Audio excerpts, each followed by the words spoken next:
Okay, I'm going to call this January 13th, 2025 meeting to order for the Mexico City Council, and we need our roll call. Williams. Miller. Yes.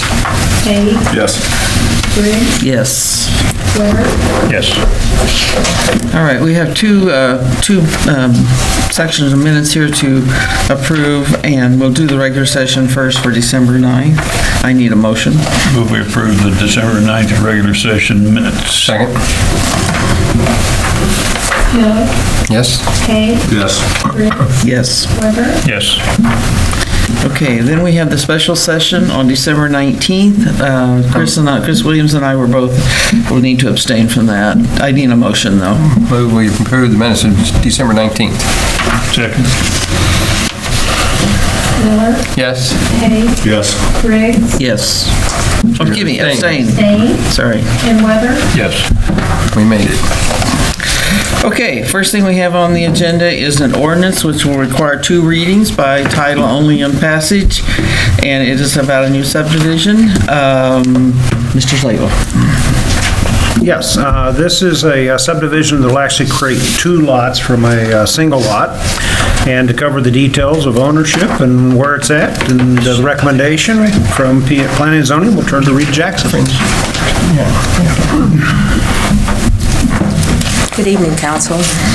This agenda item, as stated, concerns a request for final approval of Carver subdivision plat submitted by James D. Craig, PLS, on behalf of Chris Carver. This subdivision is located along Friendship Drive between Country Place Court and Christopher Drive. The owner desires to sell a portion of this lot for potential future development. This subdivision will create two lots from the prior single lot owned. There is no public infrastructure anticipated to be constructed as part of this subdivision. Currently, both lots are served by public utilities and have street frontage. This subdivision is being developed for potential future development of Tract B, which is 2.86 acres. The time frame for development is not really known at this time. Should the development occur, a second subdivision plat will be required in order to split Tract B into multiple lots. The city engineering staff has reviewed the plat, and it does meet city subdivision requirements. And the final plat is found to be acceptable.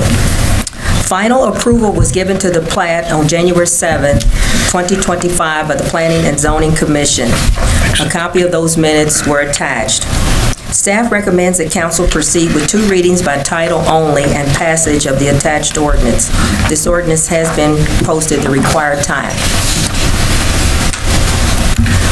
Okay, do I have I move for reading of bill number 2025-101. Second. Miller. Yes.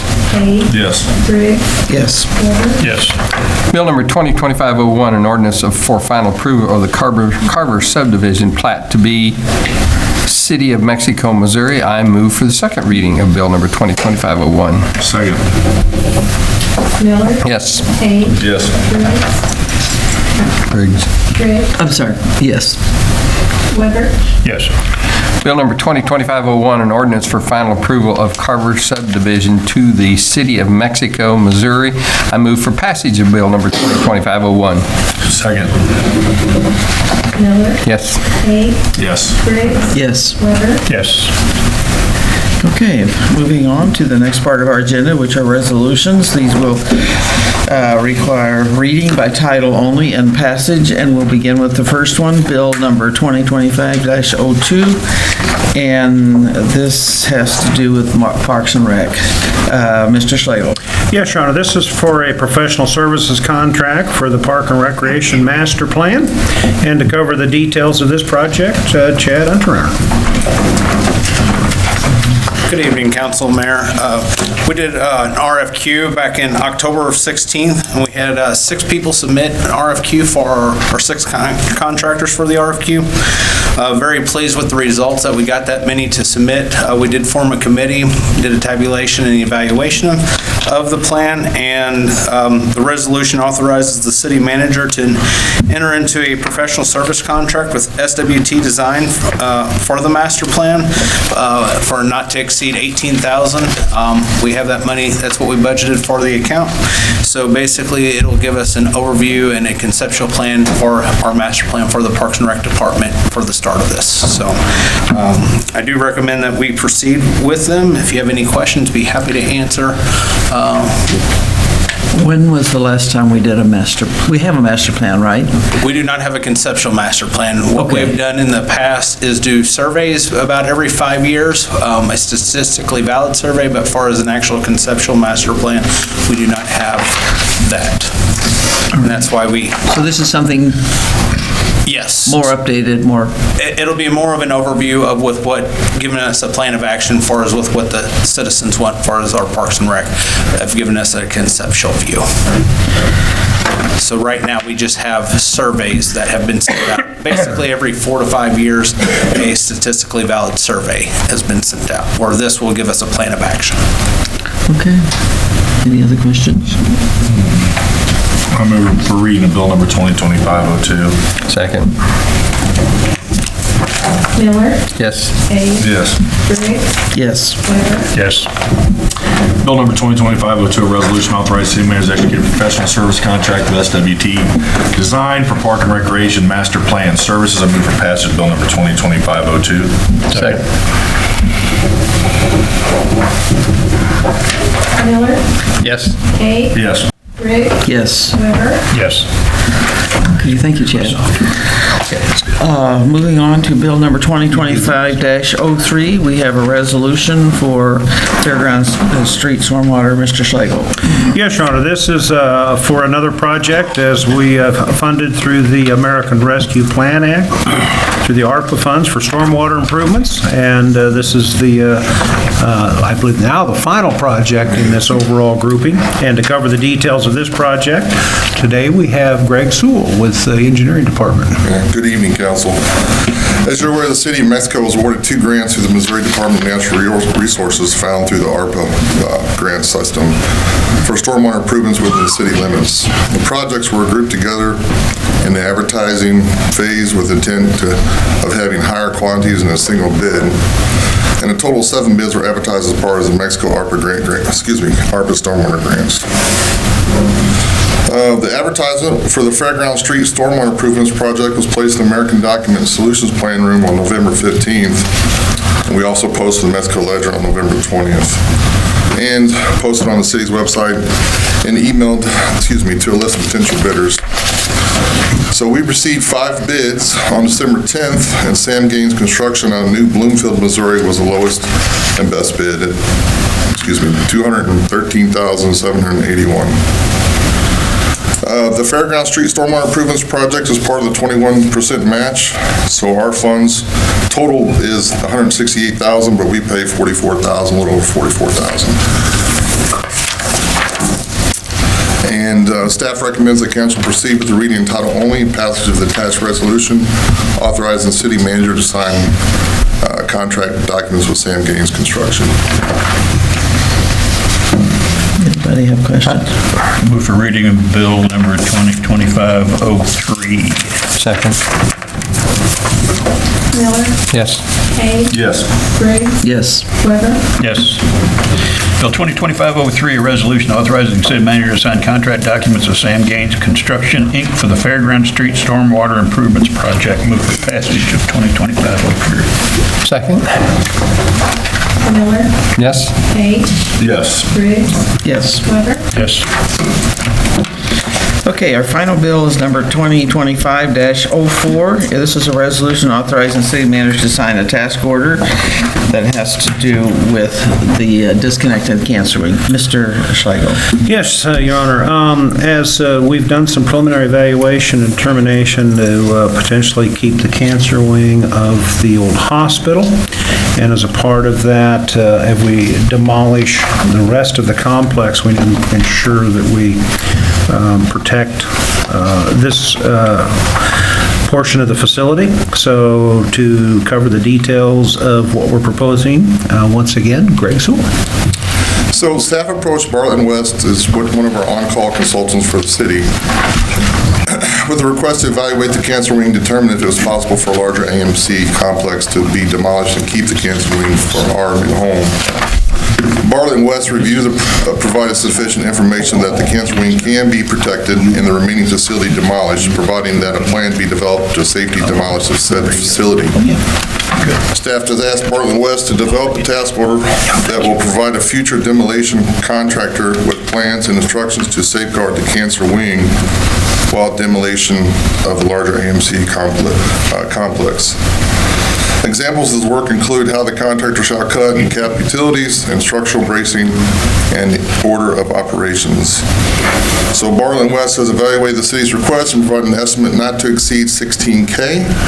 The work is anticipated to be completed within 60 days once the notice to proceed has been issued. The 2024-25 annual budget allows the funding for this project in the City Hall Building Fund. Staff is recommending the council proceed with reading and title only and passage of the attached resolution authorizing the city manager to sign task order 2025-1 with Bartlett and West. Anybody have any? Yeah, Greg, I'm a little confused, which is a little abnormal because I'm a lot confused mostly. This is the next step with Bartlett and West, right? Yes, sir. We've already had an evaluation, and they've said it looks like it's possible to do it as long as we take the next steps. Yes, sir. That's correct, okay. And did we already approve, or was it in the budget to do the first part of that? I don't recall. Yes. Okay, and what was the dollar amount for that? Do you recall? I'd have to look it up. I honestly don't remember, but Roger, do you remember at all? I do not. Yeah, I don't think it was as much as this one. No. Just curious. Okay, thank you. I move for reading of bill number 2025-04. Second. Miller, Yes. Kane, Yes. Briggs, Yes. Yes. 2025-04, resolution authorizing the city manager to sign a task order 25-2501 with Bartlett and West Incorporated to Plan B planning. I'm reading, right? Yeah, Plan B planning and specifications to disconnect the cancer wing from the Audrain Medical Center complex. I move for passage of 2025-04. Second. Miller, Yes. Kane, Yes. Briggs, Yes. Weber, Yes. I'm sorry, I got mixed up this Oh, I know how you... planning because the next one's. Okay, we move on to other business. We have a staff report talking about Plan B development to replace a manhole. I think we have talked about this before. Mr. Slagle. Yes. As you know, the Audrain County Courthouse experienced a sewer collapse in their lateral and had to replace their line. As a part of that project, they went out to the manhole, and the manhole itself was in very poor condition, old, and so it made sense to replace it while we were there.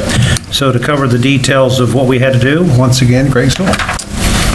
Thank you. In November, as you're aware, the courthouse experienced a wastewater backup caused by a collapsed sewer lateral. The county hired Plan B Development, who's also our on-call contractor, to conduct the repairs. The pipe, they found damage to pipe nearly 15 feet deep from the courthouse to the manhole located near the Washington and Monroe intersection. So city staff approached Plan B knowing that we're going to have to go to that manhole and ask them to provide us with a quote for that replacement of that manhole. The manhole is an old brick manhole that was in poor condition and was built with a stovepipe configuration to avoid conflict with any utility. It just made it very difficult for us to handle and manage and work on. So a quote approximately $9,500 was provided by Plan B Development. And the emergency nature of being below the 10,000 threshold, we moved forward. The project was completed successfully towards the end of December, and a new manhole and lateral to the courthouse are now in operation. Due to the complexity encountered on site, Plan B Development quote ended up being significantly under the estimated amount. Over. The total installation manhole was $16,777. The 2024-25 annual budget allows $120K for annual improvements to the wastewater system and adequate funding for this project. Engineering and wastewater staff had reviewed the work and deemed the project to be worth the effort, both physically and monetarily. The previous manhole being bricked certainly contribute to the infiltration and so forth.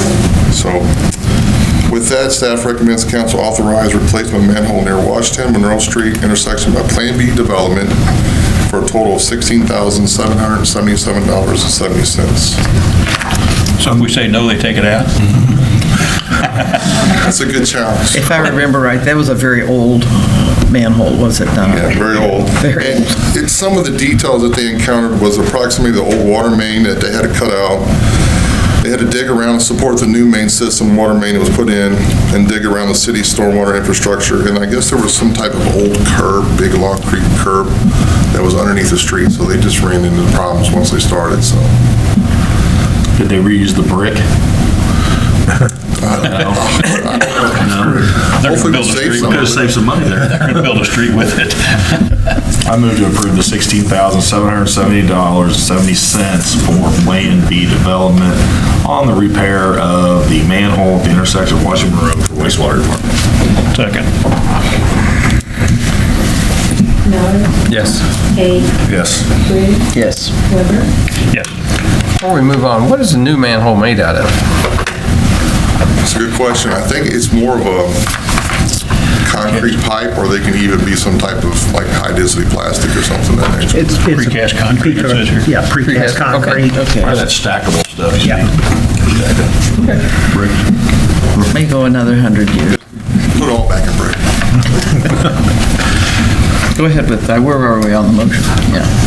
Did we? Done. You're to be. Complete that? Get Okay. ready to next one. Thank you. Staff report, B, this has to do with a pump.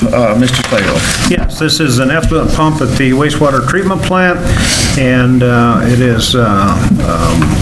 has failed, and so it needs some repairs done. And to cover the details, once again, Greg? Yeah, so council approved a 3-year preventive maintenance contract with Vandeventer Engineering out of Fenton, Missouri. November 2022. The contract provides details for inspection service to the city for pumps and wastewater treatment plant and in lift stations throughout the collection system for a cost a little over $10K this fiscal year. So Vandeventer Engineering was contacted in regards to concerns with this number 3 effluent pump at the wastewater facility. Upon inspection, it was found that the mechanical seals and stator has failed and the router shaft was out of tolerance. Each of these components will need to be completely replaced. So an estimate was obtained from Vandeventer Engineering for replacement of these components as a total of $23,882.71. So the 2024-2025 annual budget allows $80,000 for repairs of the pump and the wastewater operation fund repairs of the equipment. There are sufficient funds available for this repair at this time. Staff recommends that council authorize repairs of this number 3 pump at the wastewater treatment plant by Vandeventer Engineering for cost of $23,882.71. Pumps seem to be a big thing lately. You got pump every meeting. Number 2. Must be the season for pumps. So go ahead and do I have a motion? I move we authorize Vandeventer Engineering to repair our pump at the wastewater treatment plant for $23,882.71. Second. Miller, Yes. Hay, Yes. Briggs, Yes. Weber, Yes. Thank you, Greg. Okay, do I have a motion to pay the claims? Move to pay the bills. Second. Miller, Yes. Hay, Yes. Briggs, Yes. Weber, Yes. Okay, turn the page, we're moving right along. And then next thing we have on the agenda is our council comments. And Steve, I'll let you start. Just hope everybody had a good holiday season and got time to get a little recovered, enjoy their families, and luckily we got an extra week off, so it's always good to get recharged there. And Do you have to make that up? My first time in 25 years, I've had 3 weeks off at Christmas. No, I think we have ours built in, I think, or so. I got enough sick days, though. If we try to make them up, I can all develop a cough, Mayor. I'll go next. Welcome everybody back for the new year. I'm still trying to write 2025 on checks, although you don't write that many checks anymore. And I really have nothing except thank the street people for cleaning the streets for us. And that is not always, I think we were a little bit handicapped a little bit. We had a truck out, I think. But anyway, do the best we can. And it also is on the weekend. And I hope everybody watched the new Wolf Moon coming up tonight. If you saw it, it's one of our last super moons, and it was coming right up as I drove over here to the council meeting. So, moving on to you. I just want to say, I thought the street department moved a lot of snow. And I know a lot of people are discussing the street qualities, but I think they did a good job because, they plowed what they could, and it slushed and froze and slopped and froze, and it's bumpy, but that's just the way it goes. If you look at the pile over here, they moved a lot of snow. And when all that thawing takes place, guess what they complain? We're going to complain about next are all the potholes. So, okay, anything else? Larry? I don't think that, except talking about the potholes, and I mentioned to Mr. Slagle a few minutes ago that I think we're going to get a lot of complaints about potholes, and most of them will be, in my opinion, being state maintenance streets. And I think we ought to, when we get phone calls from citizens about the potholes, find out the location and have a phone number real handy for the Hannibal District Office and refer them. If they get enough phone calls, maybe they'll do something about it. But instead of us catching heck about it, I think we ought to let folks provide the comments to the Hannibal District Office. That's all. I don't have anything else. Okay. We now go to public comments, and, oh, sorry, Mr. Slagle, I do you every time. No, I'm okay. Nothing? I forget you're not, yeah. Okay, and let's go to public comments, and first of all, I want to recognize one of our board, or council candidates, Ron Ray, sitting here. Ron, the cameras can't see you, so they'll just have to hear me say that. They're fortunate they can't see you, right? Right. Public, as far as the public goes, anybody who wants to stand up and speak in the mic, you have 3 minutes. You need to state your address, your name and your address. And is there anyone who has any comment? If not, we need adjournment to executive session. I move we adjourn into executive session pursuant to the revised statutes of Missouri 610-021, 1 litigation, 3 personnel matters, and legal advice. Second. Miller, Yes. Kate, Yes. Bruce, Yes. Yes.